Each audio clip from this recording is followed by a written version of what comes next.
Hello and welcome all of you. मागच्या लेक्चरमध्ये आपण बघितलं की ज्या criminal misappropriation of property as well as the criminal breach of trust and the provision relating to the cheating as well as the mischief, तर आपण या मागच्या लेक्चरला बघितल्या. In today's lecture we started a discussion on the criminal trespass. तर या चॅप्टरमध्ये आपल्याला बघायचं की क्रिमिनल ट्रेसपास म्हणजे काय, then when it amount to the house trespass, what is meant by the lurking house trespass, when it amount to the house breaking. ठीक आहे, तर ह्या काही गोष्टी आहेत, तर ते आपण याच्या लेक्चरमध्ये बघणार आहोत. तर क्रिमिनल ट्रेसपास म्हणजे काय, तर section 441 provide about the criminal trespass. Section 441 provide that whoever entered into or upon property in the possession of another with the intent to commit an offense or to intimidate, insult or annoy any person who is in the possession of that property. बघा, जो offence आहे criminal trespass is also an offence of criminal offence कसा against the possession आहे. बरोबर. समजा आता ए हा व्यक्ती आहे, ए कोण आहे, घरमालक आहे, बी हा भाडेकरू आहे. बरोबर. आता त्या प्रॉपर्टीचा मालक कोण आहे, तर ए, भाडेकरू कोण, B. The house is under the possession of the B who is tenant of the landlord, that is A. B भाडे देत नव्हता, तर काय झालं, ए त्याच्याकडे गेला मागायला, तर बीने सांगितलं की काय उद्या या तुम्ही, उद्या देतो. ए उद्या म्हणजे एक दिवसानंतर गेला, तर बघतोय काय, तर बीने तरी भाडे दिलं नव्हतं. बरोबर. त्याच्यानंतर ए तिथून संतापात परत गेला आणि 2 दिवसानंतर ए खूप रागात गेला आणि काहीतरी असं काठी वगैरे घेऊन गेला त्याला हे करण्यासाठी, मारण्यासाठी किंवा ते करण्यासाठी. बरोबर. तर even though the A is legally owner of such house, then also he is liable for the offence of criminal trespass, because the offence of criminal trespass is against the possession of property. Whoever enter into or upon property in the possession of another, in the possession of another, जर त्याला तो भाडे देत नसेल तर त्याने other माग हे करावा, एविक्शन ऑफ टेनंटसाठी किंवा रिकव्हरी ऑफ रेंटसाठी त्याने दावा दाखल करावा. But he enter into the property with intent to commit an offense or intimidate or insult or annoy to that particular person. बरोबर. तर अशा वेळेस काय होतं, तर क्रिमिनल ट्रेसपासचा ऑफेन्स होतो. प्रॉपर्टी कोणती पण राहू शकते. बरोबर. आता घरामध्ये आला काय आणि जमिनीवर आला काय. बरोबर. आता समजा any person having lawfully entered in to or upon the property and if he unlawfully remains with the intention to intimidate, insult or annoy that person, then also he is liable under the section 441. आता समजा एखादी समजवण्यासाठी गेला असेल फक्त त्या माणसाला की मी समजून येतो त्याला, समजा त्याच लँडलॉर्डचा भाऊ बघा आपण, आता याचा भाऊ होता सी, तो बीला समजवायला गेला. आता तो काय एकदम शांततेत त्यांचं बोलणं वगैरे झालं, काय झालं, ठीक आहे. आणि बी त्याला जाताना काय सांगून गेला, आपलं सी त्याला जाताना काय सांगून गेला बीला, जो लँडलॉर्ड आहे त्याला, तू आता जर उद्या भाडं दिलं नाही तर मग उद्या बघ मग तुझे काय मी हाल करतो असे. बरोबर. तर त्याने काय केलं, एक धमकी देऊन गेला.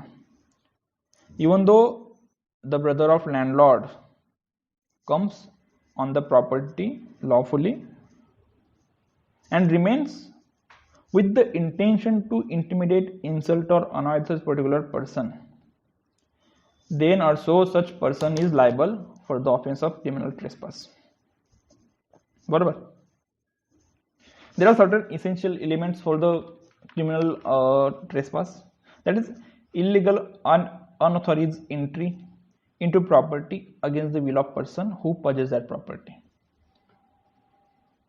तर समोरच्या व्यक्तीची इच्छा नसताना पण जर त्या व्यक्तीने समोर हे राहिला, त्या प्रॉपर्टीवर त्याने ताबा राहिला, then also such person is liable for the offense. Intention of such unlawfully entry is that commit an offense annoyance insult of that person who purchase that property. बरोबर. आता अनॉयन्स तर मग कसं, आता अनॉयन्स तर काय पण होऊ शकतं. आता आपण गणपतीची वर्गणी करायला जातो एखाद्याच्या घरात, आता म्हणजे एखाद्याला पैसे मागणं पण अनॉयन्स वाटू शकतं, मग त्याने त्याच्यावर लगेच क्रिमिनल ट्रेसपासचा गुन्हा दाखल करायचा का नाही. तर अनॉयन्स कसं असलं पाहिजे, तर ते काहीतरी एक सही असलं पाहिजे. अनॉयन्स काहीतरी रिअल अनॉयन्स असलं पाहिजे. आता याने सांगितलं की मी गणपतीची वर्गणी देणार नाही, ते मुलं काय त्याला मारणार नाही किंवा काय करणार नाही आहेत, ते सरळ आपल्या निघून येतील. पण एखादी मुलं जर ते गणपतीची वर्गणी घ्यायला जात असतील एखाद्याच्या घरी, तर त्या माणसाने लगेच क्रिमिनल ट्रेसपासचं हे नाही करायचं की हां because of the such act of the such child or boys I am annoyed for because of the such act. आता पैसे मागणं तुला यायचे तर नको देऊ, पण त्याच्यावर गुन्हा होणार नाही. बिकॉज तर अनॉयन्समध्ये काय येईल, तर अनॉयन्स असं काही पण नाही राहणार. तर ते एक काहीतरी रिजनेबल अनॉयन्स पाहिजे. बरोबर. Then the actual personal entry is necessary. आता दरवाजापासूनच आपण ऑलरेडी मारतो त्याला की ये बाहेर ये बाहेर ये बाहेर. Though it is a other offence but it is not a criminal trespass. जोपर्यंत तुम्ही घरामध्ये एंट्री करत नाही तोपर्यंत तो क्रिमिनल ट्रेसपास होणार नाही. प्रॉपर्टी मे बी मुवेबल और इमुवेबल. प्रॉपर्टी काही पण होऊ शकते, मुवेबल किंवा इमुवेबल होऊ शकते. बरोबर. आता गाडी आहे, तुम्ही गाडीमध्ये गेले आणि ते एखाद्याला धमकी दिली, इमुवेबल प्रॉपर्टी आहे. असं तुझे नाही की जर तुम्हाला धमकी देण्यासाठी घरच पाहिजे किंवा ती प्रॉपर्टीज पाहिजे. बरोबर. Section 447 provide the punishment for criminal trespass. According to section 447, whoever person who commit a trespass, criminal trespass, shall punish with the imprisonment which may extend to 3 months or 500 rupees fine or both. बरोबर. Section 260 of CRPC provide the magistrate may try this offense in summary way. बरोबर. आणि हा offence compoundable आहे, तेवढेच लक्षात ठेवा. Then house trespass. Section 442 provide the definition of house trespass, and section 448 provide the punishment for it. आता criminal ट्रेसपासच बघा ॲग्रिवेटेड to कसं हाऊस ट्रेसपास होतं.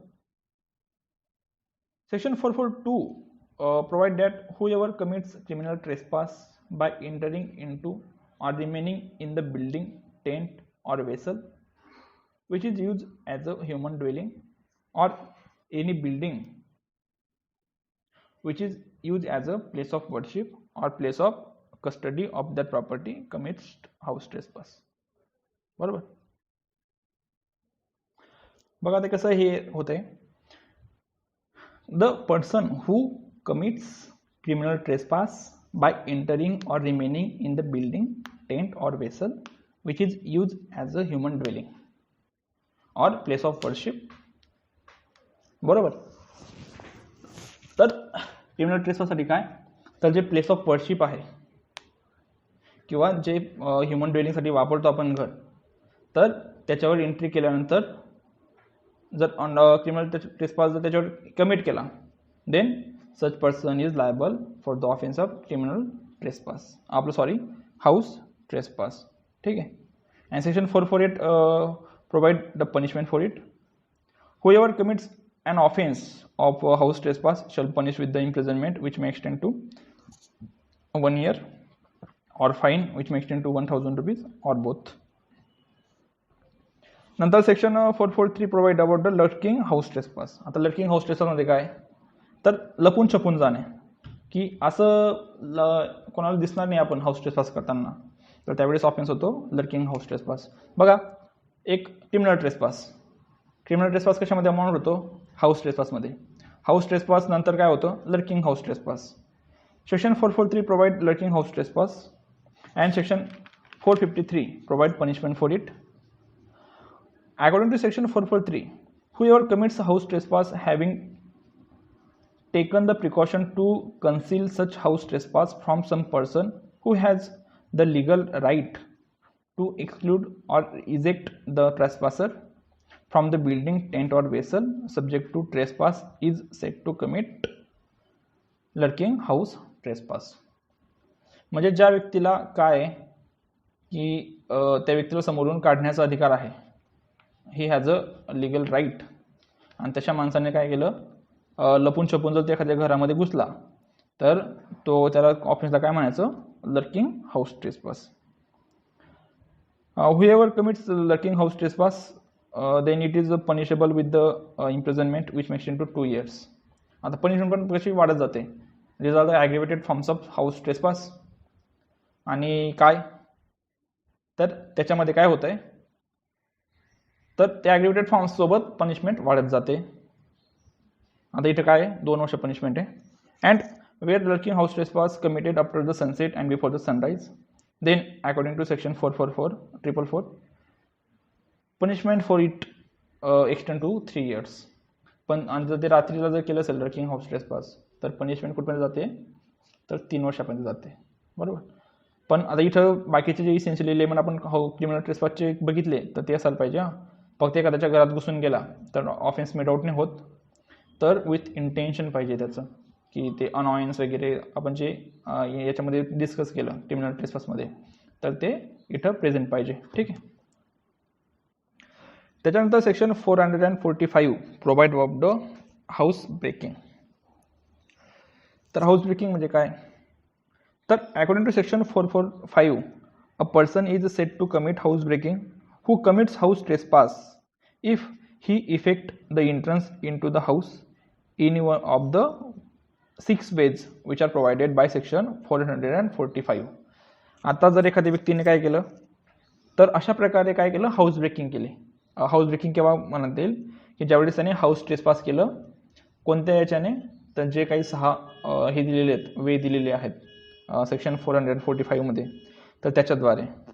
For example, if he enter through a passage made by himself of abettor. समजा त्याने काय केलं, एक खड्डा खोदला आणि त्याच्यातून खालून तो घरामध्ये घुसून गेला. तर त्याच्यानंतर where he enter by climbing over the wall or building. तो सिलिंगमधून किंवा भिंत चढून गेला असेल तेव्हा.